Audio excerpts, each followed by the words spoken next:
இன்வெஸ்ட்மெண்ட்னு சொன்னாலே எல்லாரும் எப்போ வாங்கலாம் அப்படின்னு தான் கேட்பாங்க. ஆனால் ஒரு உண்மையான இன்வெஸ்டர் எப்போ விற்கலாம் அப்படின்றது தான் தெளிவாக இருப்பார்.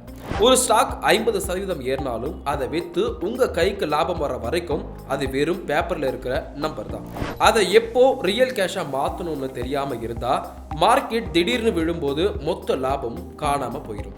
இதை அசெட் லொகேஷன் சொல்லுவோம்.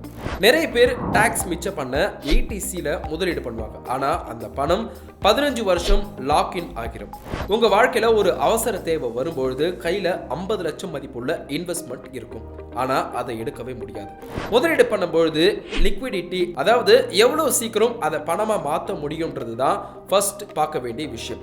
அடுத்தது டிவைடெண்ட் ஈல்டு.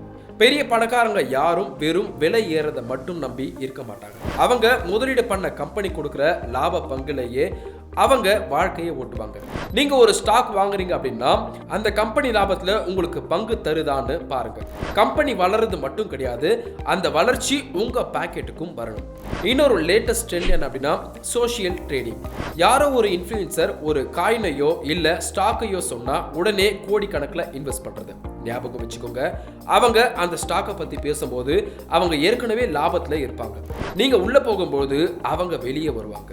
மற்றவங்களுக்கு எக்ஸிட் ஆகிறதுக்கு நீங்க என்ட்ரி ஆகாதீங்க. உங்க லாஜிக் படி இன்வெஸ்ட் பண்ணுங்க. இந்த வீடியோ உங்களுக்கு யூஸ்ஃபுல்லா இருந்தா மறக்காம உங்க ஃபேமிலி அண்ட் ஃப்ரெண்ட்ஸ்க்கு ஷேர் பண்ணுங்க.